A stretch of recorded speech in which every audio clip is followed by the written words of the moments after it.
انسانوں کے نام افزار ریحان۔ بیت المقدس انبیاء بنی اسرائیل کی سرزمین۔ بیت المقدس کے معنی پاکیزہ گھر کے ہیں۔ عبرانی میں اسے یروشلم کہا جاتا ہے، جس کے معنی ہیں امن کا شہر۔ یرو شہر، شلم امن۔ ہمارے لوگ بالعموم بیت المقدس سے مراد سنہری رنگ والے گنبد اصغرا کو لیتے ہیں۔ بلا شبہ وہ بھی ہے، لیکن اس سے مراد صرف وہ نہیں، پورا شہر مقدس ہے، جس کا ذکر ہمیں بائبل کے عہد نامہ قدیم میں سیدنا ابراہیم کے وقت سے یرو یعنی شہر اور شلم امن کے نام سے ملتا ہے۔ یروشلم کی معلوم تاریخ 30 سے 35 صدیوں پر محیط ہے۔ بائبل میں اسے خدا کا منتخب شہر قرار دیا گیا ہے، جس کا ذرہ ذرہ مقدس ہے۔ بیشتر انبیاء علیہ السلام اسی شہر میں مبعوث و مدفون ہوئے۔ آج یہ ملت ابراہیمی کے دعوے دار تینوں آسمانی مذاہب کے پیروکاران کے لیے مقدس و محترم شہر ہے، لیکن بنیادی طور پر یہ بنی اسرائیل کا شہر ہے۔ یہود کے نزدیک یہ شہر مقدس ان کے درخشاں ماضی کا ہی نشان نہیں، بلکہ ان کے مستقبل کی بھی امید ہے۔ مسیحیوں کی نظر میں یہ سیدنا مسیح کا شہر ہے، جس کے قرب میں ان کی پیدائش ہوئی، جہاں آنچ نہ پروان چڑھے، جدوجہد کی اور کوہ صہیون کے قریب کوہ زیتون پر ماؤنٹ اولیو زندگی کے آخری لمحات گزارے۔ مسلمانوں کے نزدیک پیغمبر آخر الزمان معراج کی رات یہیں انبیاء کی امامت فرمائی اور آسمانی بلندیوں کا سفر کیا۔ قرآن مجید میں ارشاد ہے، سبحان الذی اسریٰ بعبدہ من المسجد الحرام الی المسجد الاقصی۔ پاک ہے وہ ذات جو لے گئی ایک رات اپنے بندے کو مسجد حرام سے مسجد اقصی یعنی دور کی مسجد تک۔ الذی بارکنا حولہ، جس کے گرد و نواح میں ہم نے برکتیں رکھی ہیں۔ سورہ بنی اسرائیل۔ قرآن مجید میں جہاں جہاں بھی اس خطہ ارضی کا ذکر آیا ہے، اسے ارض المقدسہ یعنی ہولی لینڈ، رحمتوں اور برکتوں والی سرزمین قرار دیتے ہوئے شان بیان کی گئی ہے، اور اس سے متعلقہ مقامات و مضافات کے تقدس کی قسمیں کھائی گئی ہیں، جیسے کہ والتین والزیتون وطور سینین۔ قسم ہے تین کی اور زیتون کی اور طور سینا کی۔ یہاں سینا سے مراد اولو العزم پیغمبر سیدنا موسیٰ مراد ہیں، اور جہاں وہ سینائی طور پہاڑ پہ جایا کرتے تھے، اور تینوں زیتون سے مسیحیت کے پیشوا پیغمبر سیدنا مسیح یا ان کے پیروکاران کی طرف اشارہ ہے۔ کوہ صہیون سے کوئی 2 کلومیٹر کے فاصلے پر تینوں زیتون کی وہ مقدس پہاڑی ماؤنٹ آف اولیوز، جس پر سیدنا مسیح پڑاؤ کرتے مراقبہ اور عبادت و ریاضت کے ساتھ اناجیل اور آخری وقت گزارا۔ اس سلسلے میں اس کی اہمیت واضح ہے۔ پیغمبر اسلام اور آپ کے ساتھیوں کا 13 سالہ مکی دور میں یہ معمول رہا کہ وہ جب خانہ کعبہ میں نماز ادا فرماتے تو اس طرح تشریف فرما ہوتے کہ کعبے کے ساتھ ساتھ بیت المقدس کی سمت کا بھی خیال رکھا جاتا، یعنی اس طرح کھڑے ہوتے کہ دونوں مقامات مقدسہ سامنے ہوتے۔ ہجرت کے بعد مدینہ میں جب سمت کی یہ صورتحال ممکن نہ رہی تو بھی 17 ماہ تک حضرت نے بیت المقدس کو ہی قبلہ بنائے رکھا۔ یوں انبیاء بنی اسرائیل سے اپنے تعلق کو ہمیشہ جوڑے رکھا اور یہود کے ساتھ بھی ایک نوع کی قربت بڑھائی۔ اس پر الگ بحث کی جا سکتی ہے کہ آپ نے ایسے کیوں کیا، اور پھر تحویل قبلہ کی رمز یا غرض کیا تھی۔ تحویل قبلہ کے باوجود پرافٹ محمد نے جس طرح انبیاء بنی اسرائیل کے احترام و وقار میں سر تسلیم خم رکھا، اسی طرح ان سے جڑے مقامات مقدسہ کا بھی وہی تقدس عمر بھر قائم رکھا۔ ماں باپ بھی کئی مواقع پر فرمایا کہ اپنی اونٹنی پر کجاوا 3 مقامات کا قصد کرنے کے لیے چڑھاؤ، جن میں سے ایک بیت المقدس تھا۔ یہاں یہ امر واضح رہے کہ انبیاء بنی اسرائیل اور ان کی مقدس عبادت گاہ کے تمام تر تقدس و احترام کے باوجود قرآن نے قبلہ اول مکہ میں موجود خانہ کعبہ کو ہی قرار دیے رکھا۔ قرآن میں اول بیت کے الفاظ اسی کے لیے وارد ہوئے ہیں۔ سورہ آل عمران آیت نمبر 96، اِنَّا اَوَّلَ بَيْتٍ وُضِعَ لِلنَّاسِ لِلَّذِي بِبَکَّۃَ مبارکن وہدیًا للعالمین، یعنی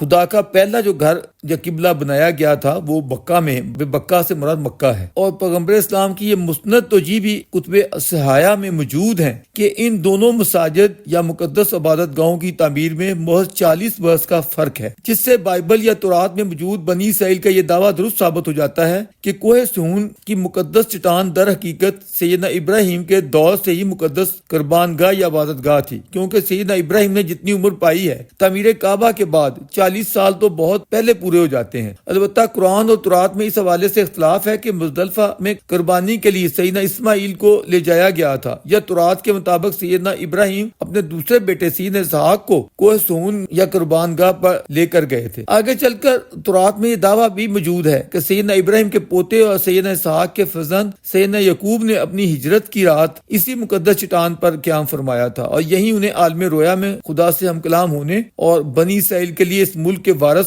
قرار پانے کی بشارتیں سنائی گئی تھیں، جس سے ان کا مغموم دل خوش ہو گیا۔ تورات میں بیان کردہ آیات کی مطابقت میں ہم آباد عہد نامہ قدیم ہی کی کتاب زبور میں بھی ایسی آیات ملاحظہ کر سکتے ہیں۔ اس بابرکت عبادت گاہ کو بنانے کا اعزاز سیدنا سلیمان کو حاصل ہوا، جسے سلیمانین ٹیمپل ماؤنٹ آف گاڈ یا ہیکل سلیمانی کا نام دیا گیا۔ یوں جنوں پریوں سے منسوب یہ دو ہیکل عمارت فن تعمیر کا شاہکار قرار پائی، جس کی لمبائی 90 فٹ، چوڑائی 30 فٹ اور اونچائی 45 فٹ تھی، اور یہ کوئی 35 ایکڑ پر محیط وسیع و عریض مقدس کوہ صہیون کی سطح پر تھی۔ اس کے اندر پاکیزہ ترین جگہ ہولی راک یا مقدس چٹان تھی، جہاں تابوت سکینہ رکھا گیا تھا، جس کا تذکرہ ہمیں قرآن مجید اور تورات اور زبور ہر سے مقامات پر ملتا ہے۔ تابوت سکینہ کے متعلق بھی تھوڑی سی وضاحت کر دی جائے کہ یہ وہ مقدس صندوق تھا جو تورات کے مطابق خدا اسرائیل کی طرف سے عنایت ہوا تھا۔ انبیاء بنی اسرائیل کی مقدس ترین نشانیاں رکھی گئی تھیں، جیسے کہ سیدنا یعقوب سے منسوب کچھ نوادرات،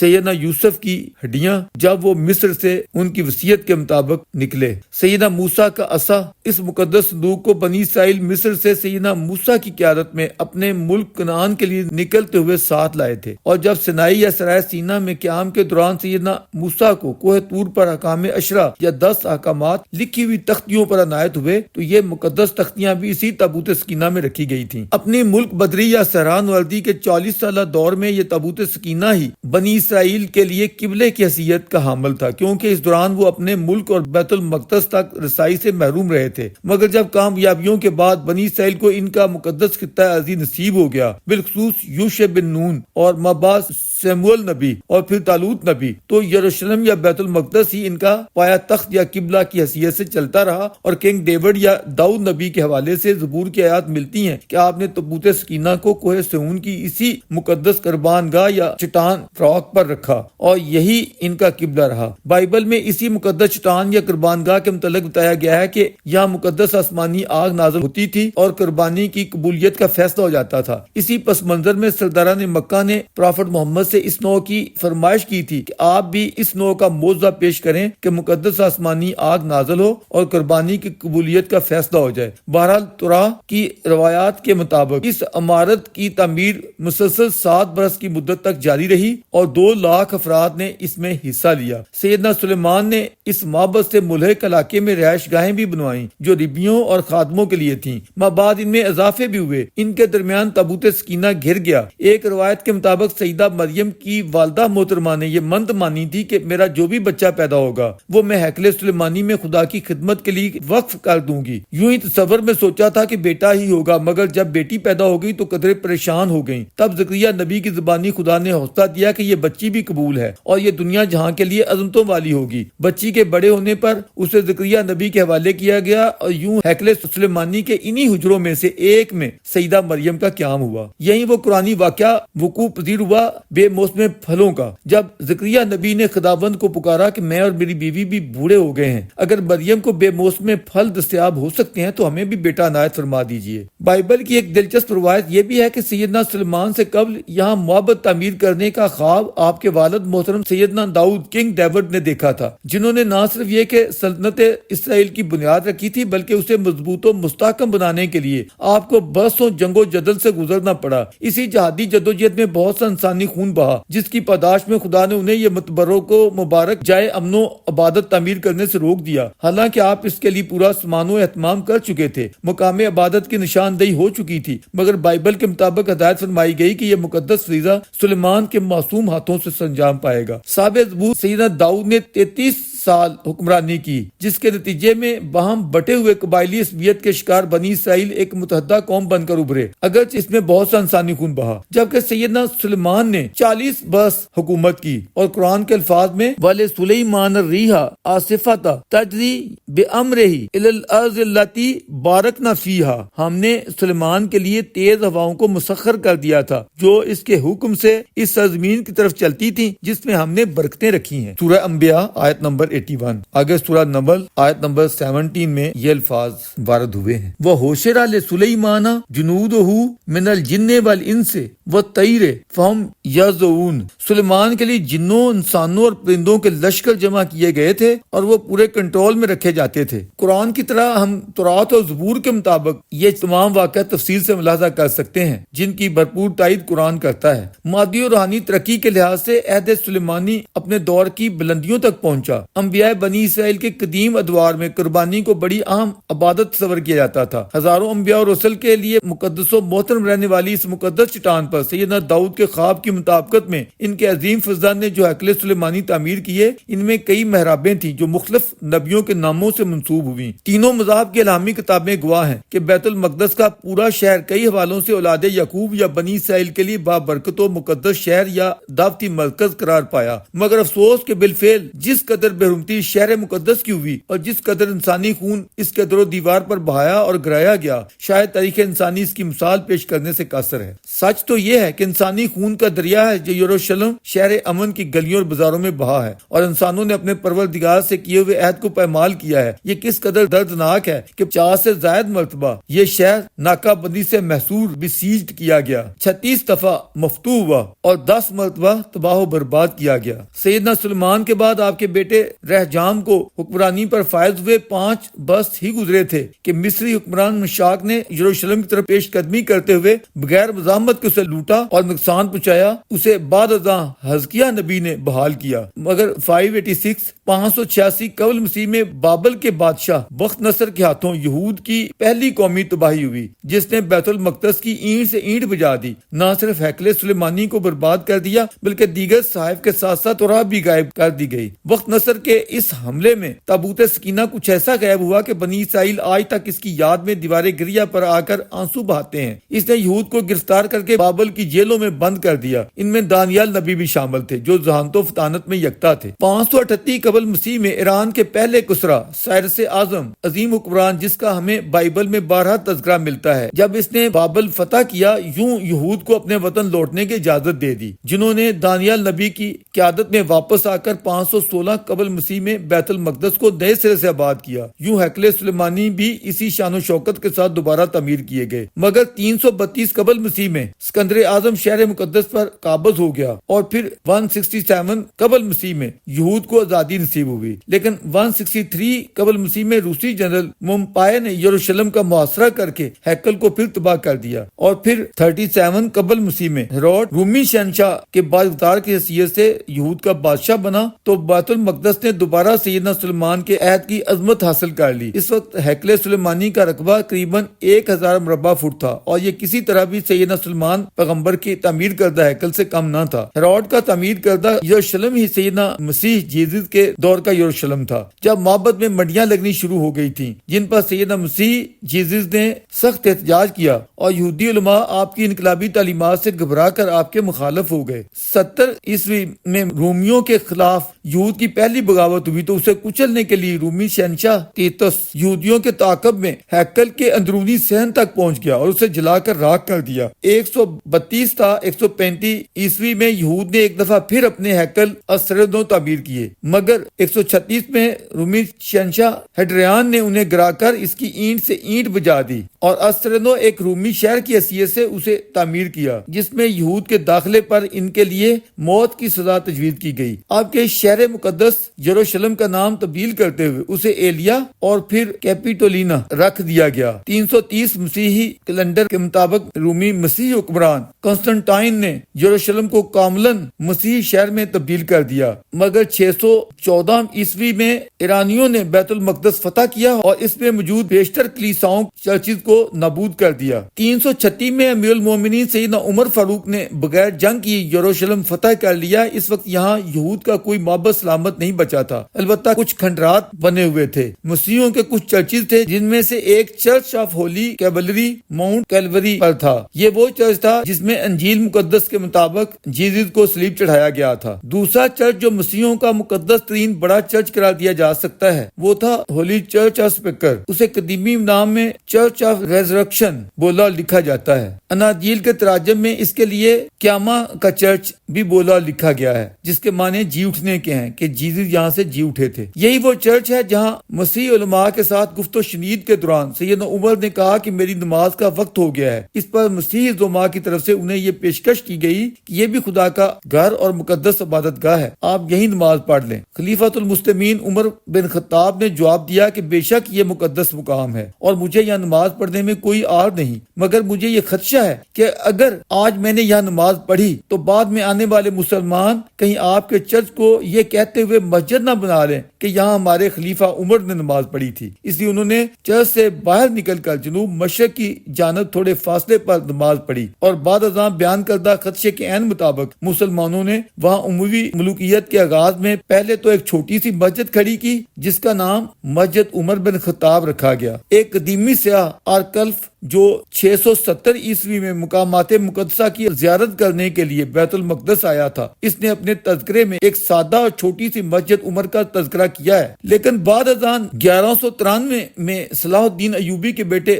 الافضال ایوبی نے اسے گراتے ہوئے جو بڑی مسجد تعمیر کی. موجودہ عمارت وہی ہے اور یہ نماز کے لیے استعمال ہوتی ہے. عام سیاحوں کا یہاں داخلہ ممنوع ہے. اس سے پہلے اسی مقدس چرچ آف سپکر کے دوسری طرف شمالی جانب الافضال بن صلاح الدین نے مسجد عمر کی طرز پر 1187 میں ایک مسجد الخانقاہ صلاحیہ تعمیر کی تھی. مصر کے مملوک ایرا یا حکمرانی کے دوران 1117 میں جیسا مینارہ مسجد عمر کا بنایا تھا ویسا ہی اس مسجد کا بنایا اور یہ دونوں مساجد اس وقت صحیح حالت میں اس جگہ موجود ہیں. اب ہم آتے ہیں اس بڑی مروانی مسجد کی طرف جو سلیمانین ٹیمپل آف گاڈ کہلانے والے اس کوہ سہون کے جنوبی سرے پر تعمیر کی گئی تھی اور جس کی کڑیاں ہمارے لوگ سیدنا عمر کے ساتھ ملانے کی ناروا کوشش کرتے ہیں. حالانکہ خلیفہ عمر کے بارے میں ہم واضح کر چکے ہیں کہ وہ قبضہ گیری کی ویسی سوچ نہیں رکھتے تھے جو آج ہم مسلمانوں میں پائی جاتی ہے. انہوں نے تو پیشکش کیے جانے کے باوجود اس قدر احتیاط کی کہ کہیں بعد میں آنے والی مسلمان نسلیں ان کی نماز کا بہانہ ڈالتے ہوئے اہل کتاب کی عبادت گاہوں پر قبضے کرنے شروع نہ کر دیں. البتہ پہلے اموی خلیفہ کے متعلق اس نوع کی مبہم کمزور یا ضعیف سی روایات ملتی ہیں کہ انہوں نے کوہ سون کے اوپر اس جگہ پر ایک چھوٹی سی لکڑی کی مسجد بنوائی تھی. اس سلسلے میں راکم کو کوئی ٹھوس شہادت نہیں مل سکی. حضرت معاویہ چونکہ خلیفہ بننے سے پہلے مسلسل 20 برس تک شام کے گورنر رہے تھے اور یہ امر واضح ہے کہ اس وقت یروشلم یا کنعان کا یہ خطہ بھی ایک طرح سے شام ہی کا حصہ خیال کیا جاتا تھا اور پھر 661 کے قریب تو انہیں خلیفۃ المسلمین کی حیثیت سے قریباً پوری مسلم ورلڈ پر 20 سال حکمرانی کی طاقت نصیب ہو گئی. اتنی بڑی حکمرانی کے باوجود انہوں نے ایسی کوئی بڑی کاوش نہیں کی کہ دوسروں کی عبادت گاہوں پر قبضہ کرتے ہوئے ان پر مساجد تعمیر کروائی جائیں. البتہ ایک چھوٹی سی مسجد کا مبہم سا غیر مصدقہ تذکرہ ملتا ہے جو ممکن ہے بنی ہو. ان کے بعد یزید اور پھر معاویہ ثانی خلیفہ بنے اور پھر عبد الملک بن مروان اور ماں بعد ولید بن عبد المالک کے اموی ادوار آئے. بالخصوص عبد الملک بن مروان کے دور میں یہود کے اس مقدس مقام پر مسلم تعمیرات یا مسجد بنانے کی ایک وجہ یہ بھی بنی کہ حضرت عبداللہ ابن زبیر نے امویوں کے اقتدار کو چیلنج کرتے ہوئے شامیوں کے حجاز مقدس آنے حتیٰ کہ حج کرنے پر بھی بندش لگا دی تھی. اس وجہ سے اموی خلفاء نے بہتر یہی جانا کہ وہ اپنے لوگوں کو حج و طواف کے لیے پیغمبروں کی اس مقدس عبادت گاہ پر آنے اور اپنا مذہبی فریضہ ادھر ہی سر انجام دینے پر راغب کریں. اسی چکر یا پس منظر میں مروان بن الحکم کی اولاد نے یہاں قبۃ الصخرہ کے ساتھ ساتھ وہ مروانی مسجد تعمیر کرائی جسے بعد کے مسلمان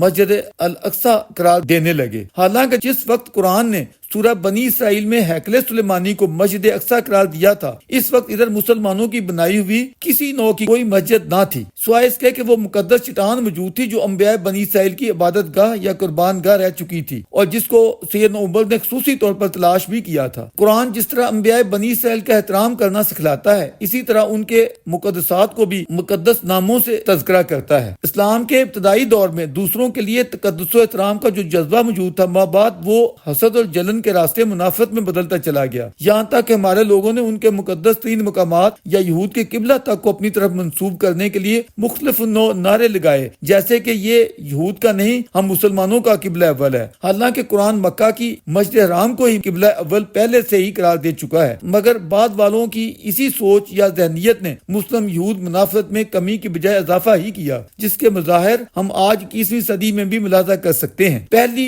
چھوٹی اموی مسجد کے کوئی نصف صدی بعد اموی خلیفہ عبد الملک بن مروان نے 690 عیسوی میں ایک وسیع مسجد اقصی تعمیر کی اور قبۃ الصخرہ کی بنیادیں بھی اٹھائیں، جن کی تکمیل ولید بن عبد الملک کے دور میں ہوئی۔ اب مسلمان اسے حرم شریف پکارتے ہیں۔ مسجد اقصی اور قبۃ الصخرہ اسی حرم میں ہیں جو بیت المقدس کے مشرقی حصے کے پہاڑی سلسلے پر پھیلے ہوئے ہیں۔ اس حرم میں جگہ جگہ بلند مقامات پر وہ محرابیں ہیں جہاں مسلمان عبادت کرتے ہیں۔ اس حرم میں 4 حوض وضو کے لیے اور 5 ممبر واعظین کے لیے ہیں۔ کل دروازوں کی تعداد 50 ہے۔ ولید بن عبد الملک کی تعمیر کے بعد زلزلے میں یہ مسجد پوری طرح منہدم ہوئی اور کئی مرتبہ ہوئی، بنتی اور ٹوٹتی رہی۔ موجودہ سٹرکچر بڑی حد تک صلاح الدین یا ان کے وارثوں سے منسوب کیا جاتا ہے۔ اس احاطے میں اور اس سے متصل دیگر مقدس زیارتیں ہیں جو ظاہر مسلمانوں کے علاوہ یہودیوں اور مسیحیوں کے لیے بھی عقیدتوں کے مراکز کی حیثیت رکھتی ہیں، اور مقدس چٹان گنبد صخرہ کے نیچے ہے گولڈن گنبد، اور اس سے نیچے انبیاء سے منسوب غار یا بیسمنٹ ہے۔ یہ چٹان اور یہ غار جو یہود کے لیے ان کا مقدس ترین مقام ہے۔ اس تمام تخریب و تعمیر میں ہیکل سلیمانی کی ایک بڑی دیوار جو سہون ماؤنٹین یا ٹیمپل ماؤنٹ کے ساتھ ہے، یعنی یہود کی دیوار گریا، جس کے متعلق بیان کیا جاتا ہے کہ یہ عہد سلمانی سے اپنی اصلی حالت میں محفوظ رہ گئی ہے، جہاں دنیا بھر کے یہودی آ کر عبادت و گریہ زاری کرتے ہیں۔ طویل صدیوں تک یہاں یہود کی حکمرانی رہی ہے۔ 1099 میں مسیحیوں نے بیت المقدس پر قبضہ کر لیا تھا، جبکہ یہ 500 سال تک عرب مسلمانوں کے قبضے میں بھی رہ چکا تھا، مگر 1187 میں قریباً ایک صدی بعد صلاح الدین ایوبی کی قیادت میں عرب مسلمانوں نے اسے دوبارہ فتح کر لیا۔ لیکن 1517 میں یروشلم ترک مسلمانوں آٹومن امپائر کے قبضے میں آ گیا اور 400 سال تک ترکوں کے کنٹرول میں رہا۔ 1917 تک پہنچتے ہوئے حالات نے پلٹا کھایا اور جنگ عظیم اول کے دوران ترک خلیفۃ المسلمین کو جو خسارہ اٹھانا پڑا، اس کے تحت بیت المقدس برٹش آرمی کے جنرل ایلن لائی کے ذریعے اتحادیوں کے قبضے میں آ گیا، جنہوں نے شریف مکہ اور امیر فیصل کے تعاون سے یہود کی آبادکاری کے لیے فری میسن تحریک سے ہمدردی کرتے ہوئے اجازت مرحمت فرما دی۔ یوں اقوام متحدہ کی ہدایات کے مطابق 14 مئی 1948 کو یہود اپنی کھوئی ہوئی مملکت کے حصول میں کامیاب ہو گئے، مگر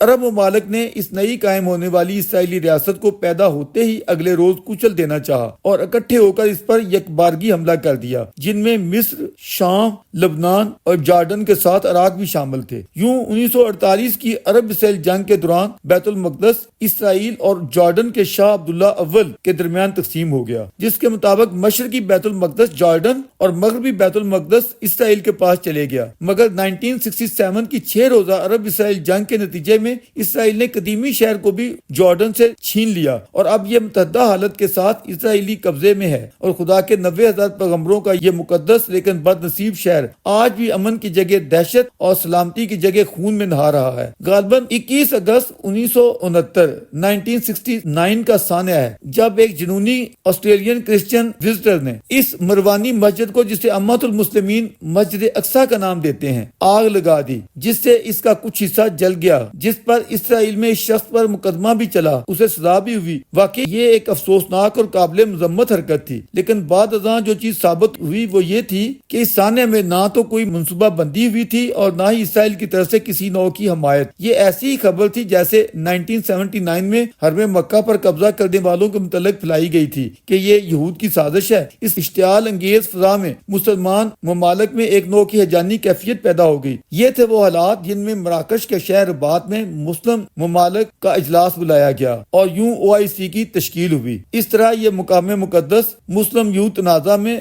بون آف کنٹینشن بنا ہوا ہے۔ امت المسلمین کو جب بھی یہود کے خلاف اشتعال دلانا مقصود ہو تو طوفان اقصی یا جہاد اقصی کے نعرے شروع کر دیے جاتے ہیں۔ 7 اکتوبر کو یوم کپور اور یوم سبت کے روز اسرائیل کے اندر گھس کر جس طرح بے گناہ بچوں، بوڑھوں، نوجوانوں اور خواتین کو بے دردی سے قتل کیا یا کڈنیپ کیا گیا، یا شہری آبادیوں پر جو 5000 راکٹس پھینکے گئے، اس ساری دہشت گردی یا بربادی کو حماس نے الاقصی اسٹارم یعنی طوفان اقصی کا نام دیا۔ کوئی بھی نبیوں پیغمبروں کا احترام کرنے والا انسان یہ سوچے کہ ایسی خون ریزی کو مسجد اقصی کا بھیجا ہوا طوفان قرار دینا کیا اس مقدس امن والی پاکیزہ جگہ کی عزت افزائی ہے یا توہین؟ جب ایک ملت ابراہیمی کے تینوں دعوے دار کسی مشترکہ فارمولہ پر اتفاق کرنے کی بجائے تینوں زیتون اور طور سینا اور مقدس چٹان کی اس پاکیزہ سرزمین کی حرمت ہی نہیں انسانی جانوں کی تکریم بھی پامال کر رہے ہیں، اس حوالے سے بحث ہو سکتی ہے کہ اس بربادی کی ذمہ داری آل محمد پر عائد ہوتی ہے یا خود آل ابراہیم پر۔ البتہ یہاں آل ابراہیم یا بنی اسرائیل کو یہ کریڈٹ ضرور جاتا ہے کہ مکمل طاقت اور قبضے کے باوجود انہوں نے اپنے لوگوں پر یہ پابندی عائد کر رکھی ہے کہ وہ خود کو دیوار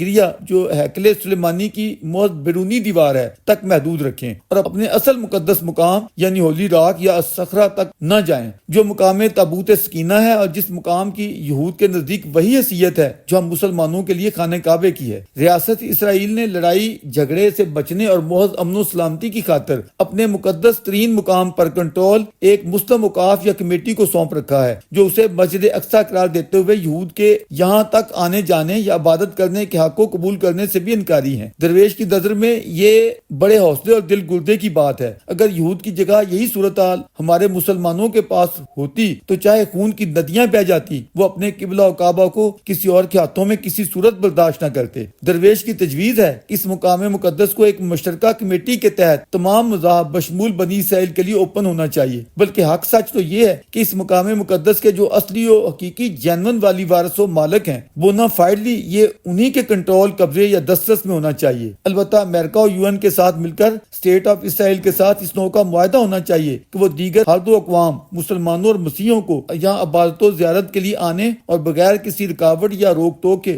گلہائے عقیدت پیش کرنے کی آزادی انہیں بھی حاصل ہونے دیں۔ جس طرح ایک پیر کے 3 مرید ہوں تو ان کا باہمی تعلق بھائی بند یا پیر بھائی کا ہوتا ہے، اسی طرح ابراہیمی مذہب کے پیروکاران سیدنا ابراہیم اور آل ابراہیم کی محبت و عقیدت میں نہ صرف یہ کہ باہمی منافعتیں اور قدورتیں ترک کر سکتے ہیں بلکہ انبیاء بنی اسرائیل کی محبتوں کے اس مرکز سے ان کے دلوں میں باہمی محبتیں بھی جاگزیں ہو سکتی ہیں۔